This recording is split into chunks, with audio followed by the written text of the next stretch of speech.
ನಮಸ್ಕಾರ. ಅಧ್ಯಾಯ 52. ದೇವೇಂದ್ರ ಮತ್ತು ಕಾಳಿಪದ. ದೇವೇಂದ್ರ ಮಜುಮ್ದಾರ್ ಎಂಬುವನು ಬಂಗಾಳ ದೇಶದಲ್ಲಿ ಪ್ರಖ್ಯಾತ ಕವಿಯಾದ ಸುರೇಂದ್ರ ಮಜುಮ್ದಾರ್ ಎಂಬುವನ ತಮ್ಮ. ಅವನಿಗೆ ಮಧ್ಯ ವಯಸ್ಸು. ಒಂದು ಫರ್ಮಿನಲ್ಲಿ ಕೆಲಸ ಮಾಡುತ್ತಿದ್ದ. ಕಲ್ಕತ್ತೆಯಲ್ಲಿ ತನ್ನ ಅಣ್ಣನೊಂದಿಗೆ ಇದ್ದ. ದೇವೇಂದ್ರನಿಗೆ ದೇವರ ಅಸ್ತಿತ್ವದ ಮೇಲೆ ಅನುಮಾನವಿತ್ತು. ಹಲವು ಜನರೊಂದಿಗೆ ಚರ್ಚೆ ಮಾಡಿದ ಆ ವಿಷಯದಲ್ಲಿ. ಆದರೆ ಚರ್ಚೆ, ವಾದ ಎಂದಿಗೂ ಸತ್ಯವನ್ನು ಕೊಡಲಾರದು. ವಾದ ಎರಡು ಅಲಗಿನ ಕತ್ತಿಯಂತೆ.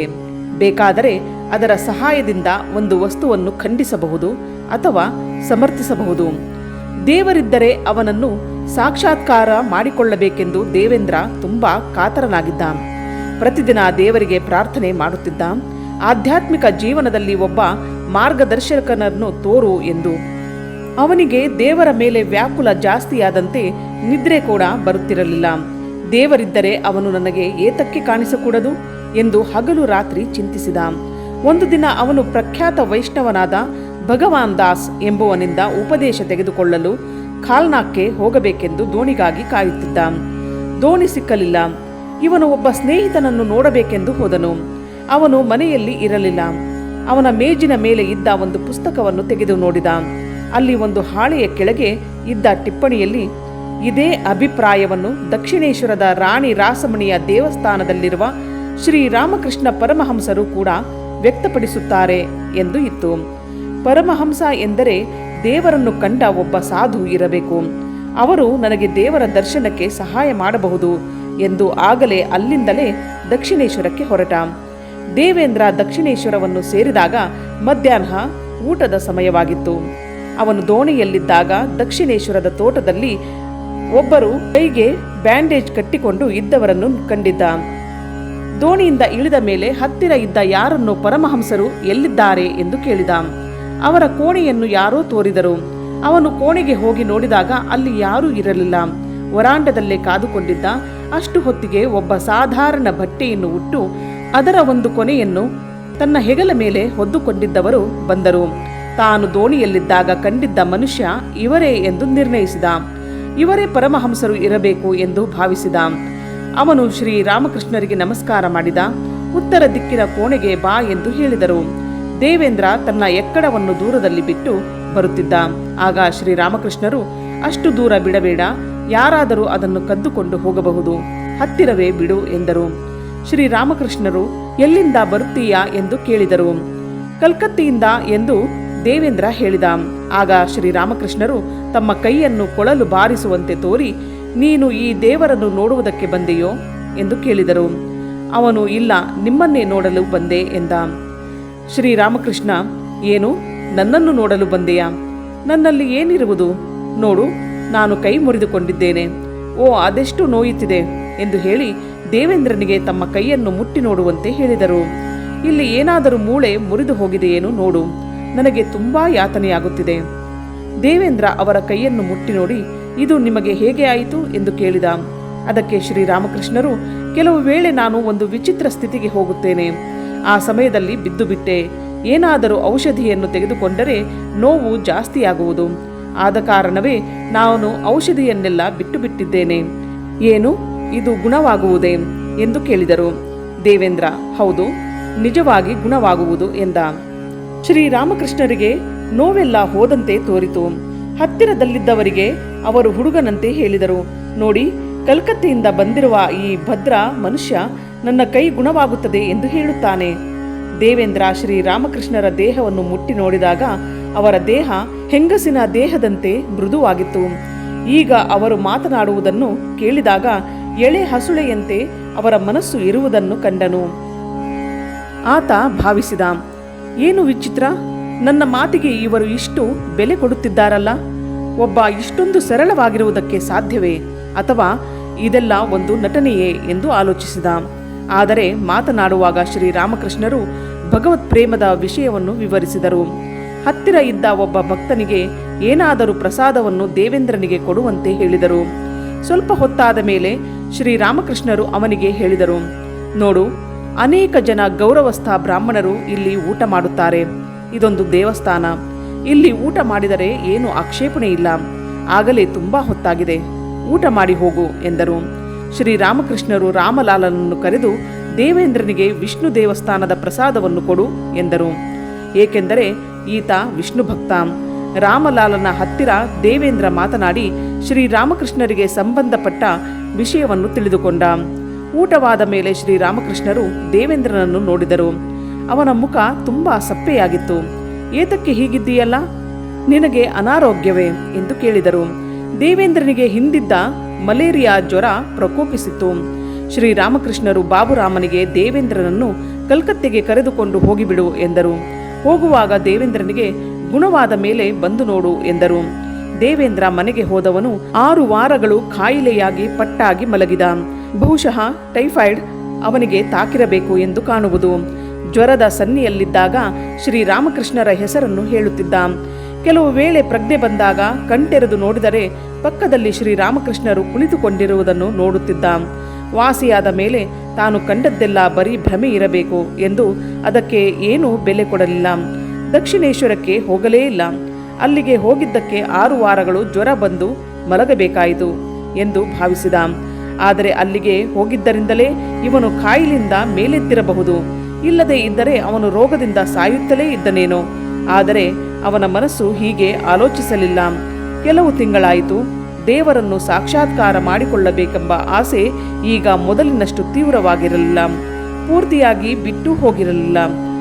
ದಕ್ಷಿಣೇಶ್ವರಕ್ಕೆ ಹೋಗಬೇಕು ಎಂದೆನಿಸಿದಾಗಲೆಲ್ಲ ಪುನಃ ಜ್ವರ ಬಂದರೆ ಏನು ಗತಿ ಎಂದು ತಳ್ಳಿ ಹಾಕುತ್ತಿದ್ದ.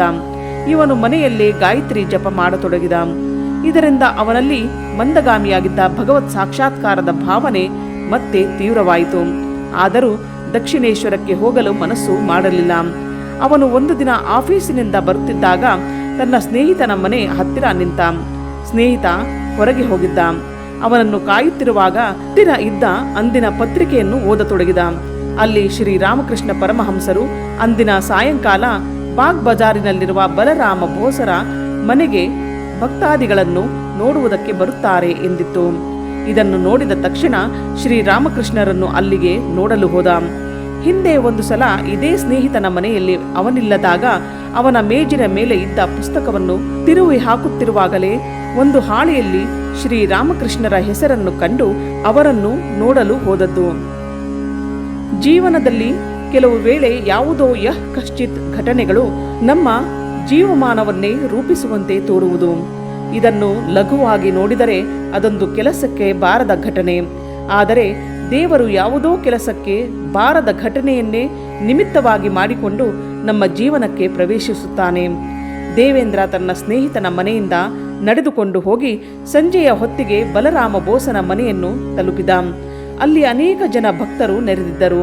ಶ್ರೀರಾಮಕೃಷ್ಣರು ಕೀರ್ತನೆಯಾಗುತ್ತಿದ್ದಾಗ ನೃತ್ಯ ಮಾಡುತ್ತಿದ್ದರು. ಎಲ್ಲರೂ ಭಗವನ್ನಾಮವನ್ನು ಭಜನೆ ಮಾಡುತ್ತಿದ್ದರು. ದೇವೇಂದ್ರ ಇದನ್ನೆಲ್ಲ ನೋಡಿದ. ಶ್ರೀರಾಮಕೃಷ್ಣರಿಗೆ ಕಾಣಿಸದಂತೆ ಇರಲು ಪ್ರಯತ್ನಿಸಿದ. ಕಾಣಿಸಿಕೊಂಡರೆ ಇಷ್ಟು ದಿನ ಏತಕ್ಕೆ ದಕ್ಷಿಣೇಶ್ವರಕ್ಕೆ ಬರಲಿಲ್ಲ ಎಂದು ಕೇಳಿಬಿಟ್ಟರೆ ಏನು ಹೇಳುವುದು ಎಂದು. ಸಂಕೀರ್ತನೆ ಆದ ಮೇಲೆ ಎಲ್ಲ ಭಕ್ತರು ಶ್ರೀರಾಮಕೃಷ್ಣರಿಗೆ ನಮಸ್ಕಾರ ಮಾಡಲು ಹೋಗುತ್ತಿದ್ದರು. ದೇವೇಂದ್ರ ಭಾವಿಸಿದ, ಈ ಗುಂಪಿನಲ್ಲಿ ನಾನು ಹೋಗಿ ನಮಸ್ಕಾರ ಮಾಡಿದರೆ ಅವರಿಗೆ ಗೊತ್ತಾಗುವುದಿಲ್ಲ ಎಂದು ಬಗ್ಗಿ ಅವರ ಕಾಲನ್ನು ಮುಟ್ಟಿ ನಮಸ್ಕಾರ ಮಾಡಿದ. ಶ್ರೀರಾಮಕೃಷ್ಣರು ಅವನ ಬೆನ್ನ ಮೇಲೆ ಕೈ ಹಾಕಿ, ನೀನು ಇಲ್ಲಿಗೆ ಬಂದಿರುವುದು ಏತಕ್ಕೆ ದಕ್ಷಿಣೇಶ್ವರಕ್ಕೆ ಬರುತ್ತಲೇ ಇಲ್ಲವಲ್ಲ? ನೀನು ಈಗ ಆರೋಗ್ಯವಾಗಿರುವೆಯಾ? ನಿನ್ನನ್ನು ಅನೇಕ ವೇಳೆ ಜ್ಞಾಪಿಸಿಕೊಳ್ಳುತ್ತಿದ್ದೆ ಎಂದರು. ಹೋದ ಸಾರಿ ದಕ್ಷಿಣೇಶ್ವರದಿಂದ ಮನೆಗೆ ಹೋದ ಮೇಲೆ ಬಹಳ ದಿನಗಳವರೆಗೆ ಕಾಯಿಲೆ ಬಿದ್ದೆ ಎಂದ ದೇವೇಂದ್ರ. ಶ್ರೀರಾಮಕೃಷ್ಣರು, ನೀನು ಇನ್ನೊಂದು ಸಲ ಬರಬೇಕು, ಗೊತ್ತಾಯಿತೋ ಎಂದರು. ಅವರ ಮುಗ್ಧ ಮಾತನ್ನು ಕೇಳಿದಾಗ ಇವನ ಎದೆ ಕರಗಿತು. ಆಗಲಿ ಮಹಾಶಯರೇ, ನಾನು ಖಂಡಿತ ಬರುತ್ತೇನೆ ಎಂದ. ಮಾತು ಕೊಟ್ಟಂತೆ ದಕ್ಷಿಣೇಶ್ವರಕ್ಕೆ ಹೋದ. ಶ್ರೀರಾಮಕೃಷ್ಣರ ಅಮೃತಮಯ ವಾಕ್ಯವನ್ನು ಕೇಳಿದ. ಅವರ ದಿವ್ಯ ಸಾನ್ನಿಧ್ಯವನ್ನು ಅನುಭವಿಸಿದ. ಶ್ರೀರಾಮಕೃಷ್ಣರ ಸಲಹೆ ಮೇರೆಗೆ ಅವನು ಅನೇಕ ಸಾಧನೆಗಳನ್ನು ಮಾಡಿ ಅನುಭವವನ್ನು ಗಳಿಸಿದ. ಅನಂತರ ಪ್ರಪಂಚವನ್ನು ತ್ಯಜಿಸಿ ಸನ್ಯಾಸಿಯಾಗಬೇಕು ಎಂದು ಆಶಿಸಿದ. ಆದರೆ ಶ್ರೀರಾಮಕೃಷ್ಣರು, ಗೃಹಸ್ಥನಾಗಿಯೇ ನಿನ್ನ ಸಾಧನೆಯನ್ನು ಮುಂದುವರಿಸು, ಇದರಿಂದ ನಿನಗೆ ಯಾವ ಹಾನಿಯೂ ಆಗುವುದಿಲ್ಲ ಎಂದರು. ಅನಂತರ ಇವನು ಶ್ರೀರಾಮಕೃಷ್ಣರ ಒಬ್ಬ ಯೋಗ್ಯ ಗೃಹಸ್ಥ ಭಕ್ತನಾದ. ಒಂದು ದಿನ ಒಂದು ಗೌರವಸ್ಥ ಹಿಂದೂ ಕುಲಕ್ಕೆ ಸೇರಿದ ಗೌರಿ ಎಂಬ ಹೆಂಗಸು ಶ್ರೀರಾಮಕೃಷ್ಣರನ್ನು ನೋಡಲು ದಕ್ಷಿಣೇಶ್ವರಕ್ಕೆ ಬಂದಳು. ಅವಳ ಗಂಡ ಮೊದಲು ಒಳ್ಳೆಯವನಾಗಿದ್ದರೂ ಈಗ ಕೆಟ್ಟ ಸಹವಾಸಕ್ಕೆ ಸೇರಿ ಕುಡಿಯುವುದು ಮುಂತಾದ ದುರಭ್ಯಾಸಗಳನ್ನು ಕಲಿತ. ಈ ಹೆಂಗಸು ಶ್ರೀರಾಮಕೃಷ್ಣರಿಗೆ ನಮಸ್ಕಾರ ಮಾಡಿ, ನನ್ನ ಗಂಡನನ್ನು ಸನ್ಮಾರ್ಗಿಯನ್ನಾಗಿ ಮಾಡಲು ಏನು ಮಾಡಬೇಕೋ ದಯವಿಟ್ಟು ತಿಳಿಸಿ ನನಗೆ ಆಶೀರ್ವದಿಸಿ ಎಂದು ಕೇಳಿಕೊಂಡಳು. ಆಕೆಗೆ ಶ್ರೀರಾಮಕೃಷ್ಣರು ಸಮಾಧಾನಪಡಿಸಿ, ಅವನು ನಿಜವಾಗಿಯೂ ಒಬ್ಬ ಭಕ್ತ. ಈ ದುರ್ಗುಣಗಳೆಲ್ಲ ಮೇಲೆ ಮೇಲೆ ಇವೆ, ಅವು ಬಹಳ ಬೇಗ ಹೊರಟು ಹೋಗುತ್ತವೆ. ಅವನು ಇಲ್ಲಿಗೆ ಬಂದೇ ಬರುತ್ತಾನೆ ಎಂದು ಹೇಳಿದರು. ಆಕೆಯ ಗಂಡನೇ ಕಾಳಿಪದ ಘೋಷ್ ಎಂಬುವನು. ಆತನಿಗೆ ಜಾನ್ ಡಿಕೆನ್ಸನ್ ಎಂಬಲ್ಲಿ ಒಂದು ದೊಡ್ಡ ಹುದ್ದೆ ಇತ್ತು. ಆತ ಗಿರೀಶ್ ಚಂದ್ರನ ಸ್ನೇಹಿತ. ಕಾಳಿಪದ ಅವನಿಂದ ಶ್ರೀರಾಮಕೃಷ್ಣರ ವಿಚಾರವನ್ನು ಕೇಳಿ ಕುತೂಹಲದಿಂದ ಪ್ರೇರೇಪಿತನಾಗಿ ಅವರನ್ನು ನೋಡಲು ಬಂದ. ಒಂದು ದೋಣಿಯನ್ನು ಮಾಡಿಕೊಂಡು ಅವನು ದಕ್ಷಿಣೇಶ್ವರಕ್ಕೆ ಬಂದಿದ್ದ. ಶ್ರೀರಾಮಕೃಷ್ಣರ ಕೋಣೆಯಲ್ಲಿ ತುಂಬಾ ಜನರು ಕಿಕ್ಕಿರಿದಿದ್ದರು. ಶ್ರೀರಾಮಕೃಷ್ಣರು ಕಾಳಿಪದನನ್ನು ಹಳೆಯ ಪರಿಚಿತನೇನೋ ಎಂಬಂತೆ ಸ್ವಾಗತಿಸಿದರು. ಸ್ವಲ್ಪ ಹೊತ್ತಾದ ಮೇಲೆ ಶ್ರೀರಾಮಕೃಷ್ಣರು ತಾವು ಕಲ್ಕತ್ತೆಗೆ ಹೋಗಬೇಕಾಗಿದೆ ಎಂದರು. ಕಾಳಿಪದ ತನ್ನ ದೋಣಿಯಲ್ಲಿ ಬೇಕಾದರೆ ಕರೆದುಕೊಂಡು ಹೋಗುತ್ತೇನೆ ಎಂದ. ಲಟುವಿನೊಂದಿಗೆ ಶ್ರೀರಾಮಕೃಷ್ಣರು ಅವನ ಜೊತೆಯಲ್ಲಿ ಕಲ್ಕತ್ತೆಗೆ ಹೋದರು. ದಾರಿಯಲ್ಲಿ ದೇವರ ಯಾವ ರೂಪ ನಿನಗೆ ಇಷ್ಟ ಎಂದು ಕಾಳಿಪದನನ್ನು ಕೇಳಿದರು. ಕಾಳಿಕಾಮಾತೆಯ ರೂಪ ನನಗೆ ಇಷ್ಟ ಎಂದ. ನಿನಗೆ ಉಪದೇಶವಾಗಿದೆಯೇ ಎಂದು ಕೇಳಿದರು. ಇಲ್ಲ, ಆದರೆ ನೀವೇನಾದರೂ ದೊಡ್ಡ ಮನಸ್ಸು ಮಾಡಿ ಉಪದೇಶ ಕೊಡುವುದಾದರೆ ನನಗೆ ತುಂಬ ಸಂತೋಷವಾಗುವುದು ಎಂದನು. ಇದುವರೆಗೆ ಅವನಿಗೆ ಮಾನವ ಗುರುಗಳ ಮೇಲೆ ಶ್ರದ್ಧೆ ನಂಬಿಕೆಗಳಿರಲಿಲ್ಲ. ಕೇವಲ ದೇವರೊಬ್ಬನನ್ನೇ ಗುರುವಿನಂತೆ ಸ್ವೀಕರಿಸಲು ಸಿದ್ಧನಾಗಿದ್ದ. ಆದರೆ ಶ್ರೀರಾಮಕೃಷ್ಣರಿಗೆ ಮಾತ್ರ ಒಂದು ಮಗುವಿನಂತೆ ಶರಣಾಗತನಾದ.